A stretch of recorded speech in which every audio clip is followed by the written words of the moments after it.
Bonne sur question. lequel vous serez élu. Justement, après les inscriptions sur les listes électorales, ça s'arrête quand même le 31 août. Et il s'écoulera encore combien de mois? Septembre, octobre, novembre, décembre, janvier, pour que nous arrivions en 2018, qui est l'année électorale. Ça veut dire que nous avons 5 mois pour parler de projet.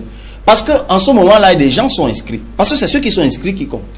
Quand vous n'êtes pas inscrit sur une liste électorale, même le projet ne vous intéresse pas, puisque de toute façon, vous n'êtes pas en position de le sanctionner. Ah, ce qui est sûr, c'est ou que de le faire. C'est pas en 5 mois que vous allez repenser le projet. Non, il le est déjà projet pensé. est déjà en train d'être pensé. Ah, oui. Il y a une équipe qui travaille là-dessus. Donc, une fois que les opérations d'inscription sont terminées, le projet de société que j'ai annoncé moi-même sera donc rendu public par les moyens de communication qui sont en train d'être préparés. Le projet et cette fois, peut-être on ira même au-delà des médias traditionnels. Oui. Ça a toujours quelque chose. Le projet? Oui. Mais bien sûr. Qu'on peut annoncer avant les canaux normaux. Mais pourquoi vous un riez projet tout? phare. Mais je vous dis par exemple que nous sommes en train de travailler sur la réforme du service public. Oui. Le service public.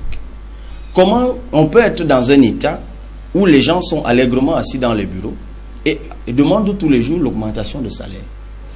Eh bien moi je vais vous dire, moi président de la République, j'harmoniserai les salaires.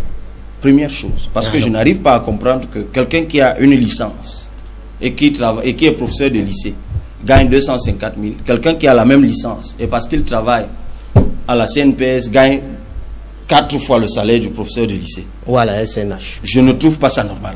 On harmonise les salaires et puis on met un système de performance.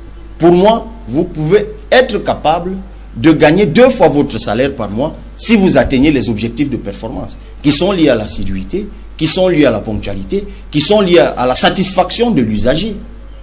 Vous verrez que dans cette perspective, on ne fera même plus le débat des heures de travail.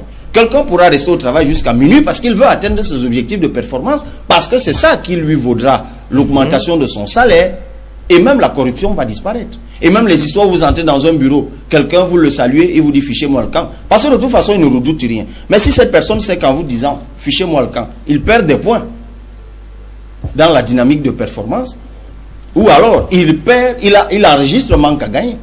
Parce qu'une fois que cet usager se sera plaint de ce que on l'a insulté dans un bureau, eh bien, cette personne qui l'a insulté aura perdu, aura été préjudiciée. Je vous prends là un exemple seulement. Et je suis en train de travailler sur la couverture santé, puisque ces jours-ci, l'actualité, notamment à Yaoundé, est gouvernée par les dialysés qui manifestent devant l'hôpital général.